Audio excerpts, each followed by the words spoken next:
Hello friends, good morning and welcome to YouTube channel education Niketan. कल जारी CDPO प्रारंभिक परीक्षा के रिजल्ट से 30 सितंबर को 67वीं BPSC प्रीलिम्स परीक्षा में शामिल हो रहे छात्रों को निम्न बातें सीखने की जरूरत है। अगर आप इन छोटी छोटी बातों को ध्यान देंगे तो वह नुकसान आपके साथ नहीं होगा जो इन बच्चों के साथ हुआ है।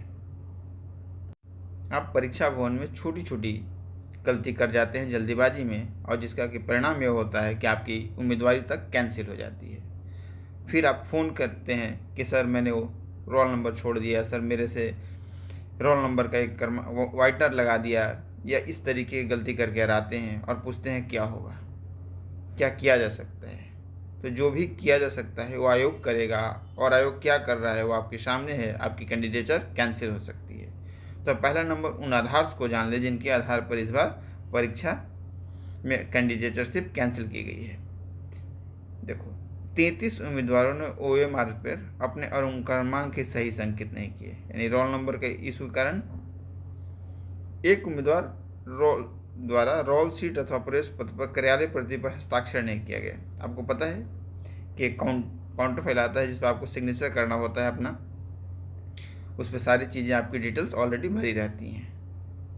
288 उम्मीदवारों द्वारा OMR उत्तर पत्रक में प्रश्न पुस्तिका श्रृंखला ही नहीं भरी गई, यानी कि आपका कोड क्या है ABCD यही नहीं भरा गया। तो छोटी छोटी बातें मैं बता रहा हूँ कि आपको किन किन चीज़ों पर ध्यान देना है। एक तो क्वेश्चन बुकलेट के सीरियल नंबर पर, रोल नंबर पर सबसे बारीकी से आपको ध्यान देना है। इसके बाद जो सिग्नेचर के लिए आपके पास सीट आती है, अपने सीट यानी अपने रोल के सामने ही उस पर सिग्नेचर करने हैं, क्योंकि बहुत सारे उम्मीदवार इसमें गलती करते हैं। इसके अलावा एक उम्मीदवार द्वारा OMR आंसर शीट में अनुक्रमांक एवं क्वेश्चन श्रृंखला दोनों ही अंकित नहीं किया गया, और इस तरीके से कुल 321 उम्मीदवारों की कैंडिडेटशिप यानी कि उनकी OMR सीट कैंसिल कर दी गई।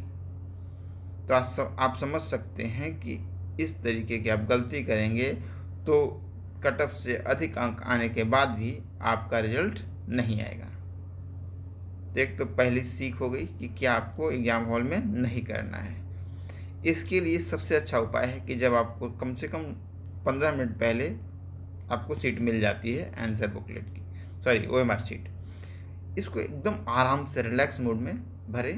कोई भी दिक्कत हो किसी भी तरीके का, अगर आपको बाल के बराबर भी कन्फ्यूजन हो तो सीधा इन्विजिलेटर से पूछें। अगल बगल से पूछने की किसी से ज़रूरत नहीं है, इन्विजिलेटर होते हैं, उनसे आप पूछें कि सर इस वाले कॉलम में मुझे समस्या है, इसमें क्या भरा जा सकता है।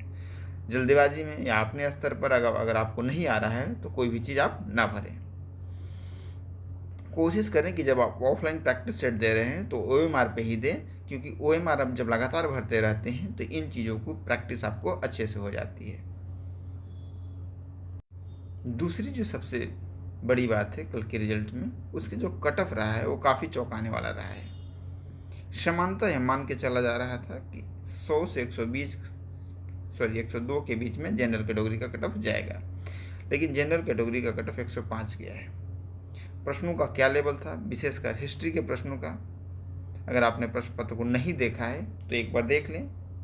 हमने इसी चैनल पर कल नाइट में CDPO का question booklet series number A और साथ में ऑफिशियल फाइनल आंसर की दोनों के साथ वीडियो अपलोड कर दिया है। लगभग 25 मिनट का वीडियो है, जो कि आपके लिए काफ़ी मददगार रहेगा, क्योंकि यहाँ से आपको पता चलेगा कि हिस्ट्री के किस पोर्शन से वो क्वेश्चन पूछ रहे हैं और उसका सोर्स क्या है। आप अगर सोर्स देख लेंगे तो उसे आप रेफर करेंगे तो हो सकता है 67 GPSC में आपको 2 से 3 नंबर का लाभ हो।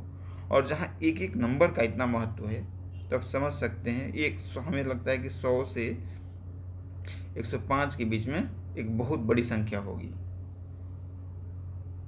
तो इस चीज़ों का आपको ध्यान रखना है। कट ऑफ काफ़ी हाई गया है, तो आप ये मान के चलें कि BPSC की जो परीक्षा होने वाली है उसमें भी कट ऑफ कम नहीं रहने वाला है।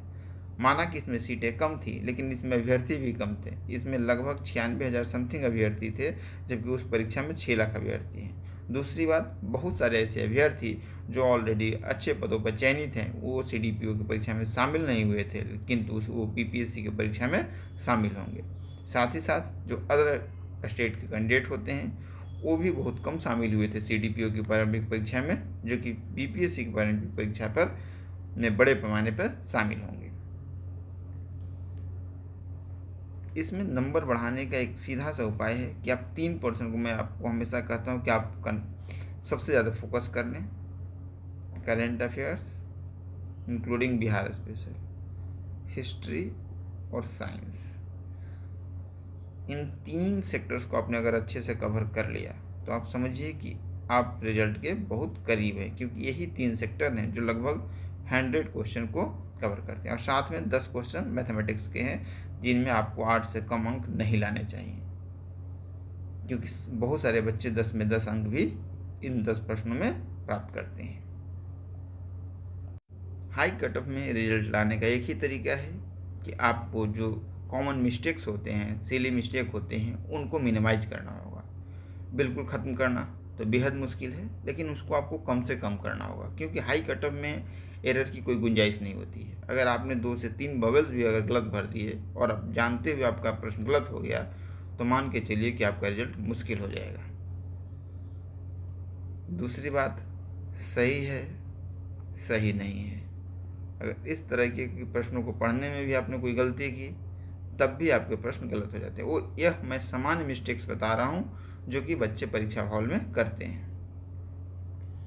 इसके अलावा जल्दीबाजी में वो क्या करते हैं कि बहुत सारे बबल्स साथ में भरते हैं, तो कभी कभी उनकी पूरी की पूरी सीरीज ही गलत हो जाती है। तो इस चीज़ से भी बचना है, इस चीज़ से भी बचना है। साथ ही साथ ई वाले ऑप्शन पे आपको विशेष ध्यान देना है। अगर आपको लगता है कि नहीं, एक से अधिक उत्तर सही है, तो आप ई की ओर जरूर एक बार ध्यान दें, क्योंकि बहुत सारे बच्चे जानते हुए भी गलती इसलिए करते हैं क्योंकि उन्होंने पहला ऑप्शन देखा और उन्हें सही लगा और उन्होंने टिक कर दिया। इसके बाद आगे देखा ही नहीं कि ई ऑप्शन भी है और एक से अधिक उत्तर इसके सही हो रहे हैं। और ई आंसर BPSC का जो हमने पिछले सालों का ट्रैक रिकॉर्ड चेक किया है, जब से ई लागू हुआ है 60-62 से, लगभग 8 से लेके और 18 के बीच में ई आंसर्स रहते हैं, जो कि एक बड़ी संख्या है। 150 में लगभग 10%।